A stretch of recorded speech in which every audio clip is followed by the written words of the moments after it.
عثمان غازی تاریخ کی ان اہم ترین شخصیات میں سے ایک ہیں جنہوں نے اناطولیہ کے ایک چھوٹے سے شہر سے ابتدا کر کے جلد ہی اپنی زمینوں کو بڑھایا، مگر عثمان غازی آج بھی اسی جگہ کھڑے ہیں جہاں تاریخ اور افسانے ملتے ہیں۔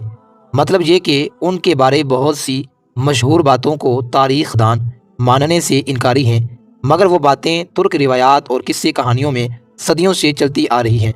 ناظرین، آج کی ویڈیو میں ہم آپ کو عثمان غازی کے متعلق 21 ایسے دلچسپ حقائق بتائیں گے جو کہ شاید آپ کے علم میں نہ ہوں۔ نمبر 1، عثمان غازی کی تاریخ پیدائش صحیح طور پر معلوم نہیں، لیکن آپ 13ویں صدی میں اوغوز ترکوں کے ایک قبیلے کائی میں پیدا ہوئے اور یہ قبیلہ 10ویں صدی میں مسلمان ہوا تھا۔ اس کا مطلب یہ ہے کہ آپ مسلمان ماں باپ کی اولاد تھے۔ عام طور پر یہ کہا جاتا ہے کہ آپ 1258 عیسوی میں پیدا ہوئے، مگر یہ بھی ایک اندازہ ہے۔ نمبر 2، 15ویں صدی میں آپ کے بارے کچھ بھی تحریری طور پر موجود نہ تھا اور نہ ہی عثمان غازی کے دور حکومت کے بارے ان کے دور کے کسی تاریخ دان کی کتاب سے ملتا ہے۔ مثلاً اس زمانے میں کئی بازنطینی مورخین مشہور تھے جن میں جورج پیکمرز قابل ذکر ہیں۔ شاید یہی وجہ ہے کہ تاریخ دان عثمان غازی کے دور حکومت کو بلیک ہول کا نام دیتے ہیں۔ نمبر 3، عثمان غازی کو عثمان بھی کہا جاتا ہے، جو کہ ترک زبان میں عثمان کی قدیم سپیلنگ ہے۔ اس دور میں غالباً عربی کے لفظ عثمان کی بجائے ترک زبان کے عثمان یا عثمان کے نام سے مشہور تھے۔ عثمان غازی کا نک نیم کارا تھا، جس کا مطلب تو سیاہ ہے، لیکن ترک تہذیب میں اس کا مطلب بہادر اور جرأت مند ہے۔ آج بھی کارا ترک تہذیب میں اس شخص کے لیے بولا جاتا ہے جو سخی ہو، خوبصورت ہو، انصاف پسند ہو اور گھڑ سواری، تلوار بازی اور فوجی مہارت رکھتا ہو۔ نمبر 5، عثمان غازی کے دور حکومت میں جو سکے بنوائے گئے ان پر ارطغرل غازی کا نام تھا، مگر ارطغرل غازی کے متعلق تاریخی طور پر بہت کم ریکارڈ موجود ہے۔ اکثر باتیں عثمانی دور کے افسانوں اور کہانیوں میں ملتی ہیں۔ نمبر 6، سوگوت کی عثمان غازی کی زندگی میں بہت اہمیت ہے۔ آپ یہاں ہی پیدا ہوئے اور سوگوت ہی سلطنت عثمانیہ کا پہلا دارالحکومت بنا۔ نمبر 7، عثمان غازی اپنے والد کی زندگی میں ہی سربراہ بنا دیے گئے تھے، لیکن ارطغرل غازی کی وفات کے بعد انہوں نے کنٹرول سنبھالا اور فوراً ہی آس پاس کے علاقوں پر حملے شروع کر دیے جن پر بازنطینی کا قبضہ تھا۔ 1299 عیسوی تک اتنے علاقوں پر قبضہ کر لیا تھا کہ اس کو ایک چھوٹی موٹی سلطنت کہا جا سکتا تھا۔ نمبر 8، عثمان غازی کے شروع کے دور میں ان کی رایا خود کو رومی یا رومن کہلاتی تھی۔ عثمان غازی کے سپاہی اور انتظامیہ کے لوگوں کے لیے ہی صرف عثمانی کا لفظ استعمال ہوتا تھا، مگر بعد میں تمام لوگ عثمانی کہلائے۔ نمبر 9، عثمان غازی نے آس پاس کے ترک علاقوں پر حملے نہیں کیے، بلکہ یہ علاقے شادیوں کے ذریعے یا زمین خرید کر سلطنت میں شامل کیے گئے اور کئی موقعوں پر آس پاس کی حکومتوں نے تیزی سے بڑھتی ہوئی سلطنت میں شامل ہونے کی درخواست کی۔ نمبر 10، 20ویں صدی کے مغربی مورخین عثمان غازی پر غزہ تھیسس چال چلنے کا الزام لگاتے ہیں۔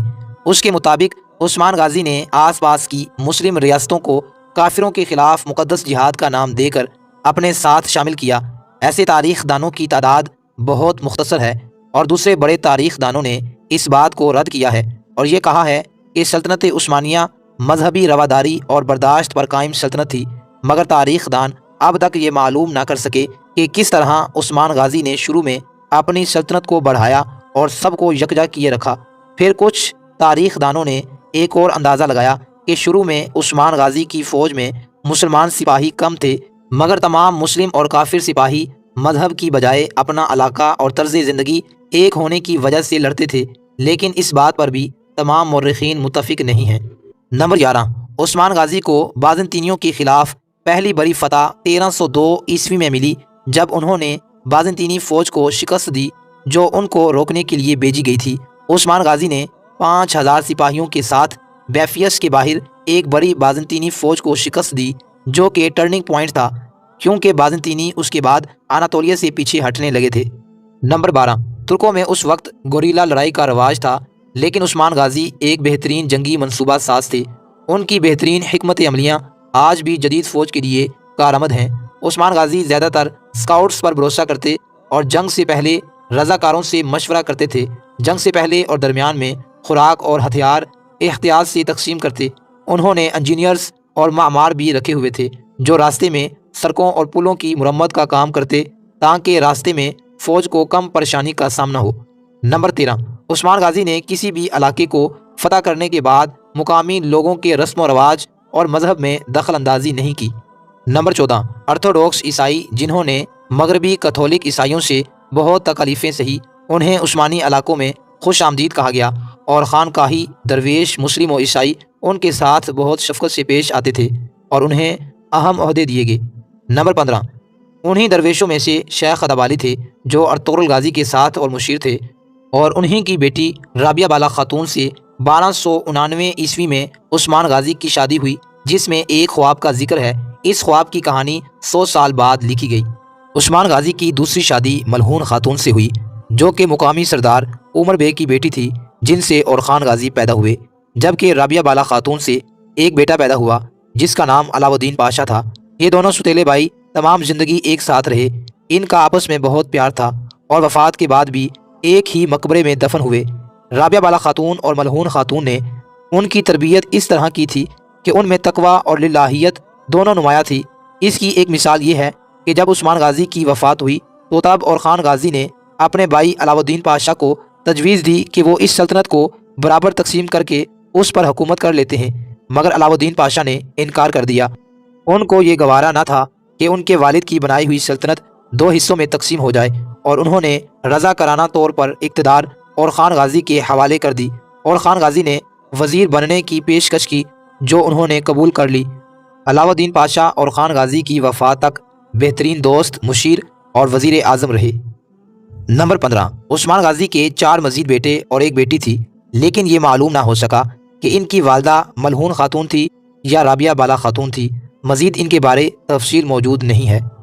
نمبر 16، عثمان غازی کے لیے طاقت، اقتدار اور سرداری حاصل کرنا اتنا آسان نہ تھا۔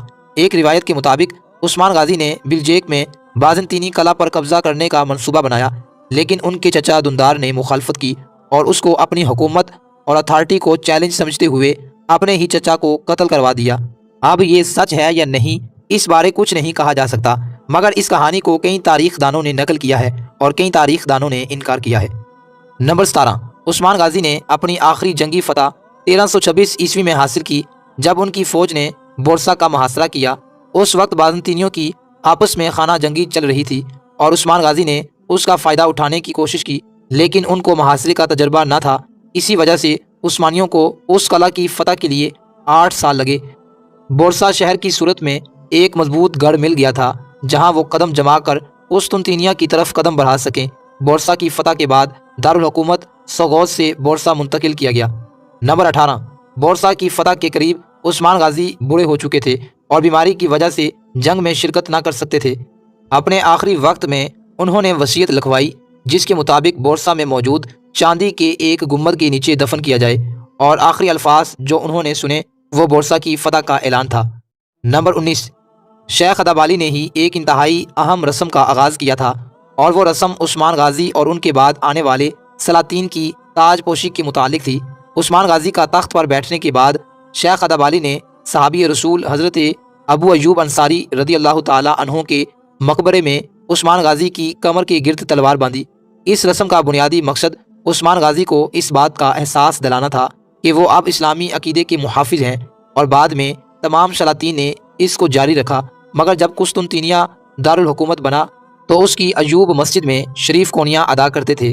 عثمان غازی کی تلوار بعد میں ہر سلطان کو تھمائی جاتی تھی۔ یہ تلوار آج بھی توپ کاپی میوزیم میں موجود ہے۔ نمبر 20، سلطنت عثمانیہ کو یورپ کے لوگ اوٹومان امپائر کہتے ہیں، مگر ترکی میں اس کا اصل نام دولت العالیہ العثمانیہ ہے۔ نمبر 21، 1801 عیسوی میں بورسا میں آگ بھڑک اٹھی تھی جس سے عثمان غازی کا مقبرہ کافی جل گیا تھا، جس سے ان کا تابوت نمایاں ہو گیا، جبکہ 1855 عیسوی میں جب زلزلہ آیا تو عثمان غازی اور اورخان غازی کے مقبرے کی عمارت مکمل تباہ ہو گئی تھی۔ ان کے یہ مقبرے بازنطینی طرز تعمیر پر بنے ہوئے تھے، مگر جب دوبارہ بنائے گئے تو عثمانی طرز تعمیر پر بنائے گئے۔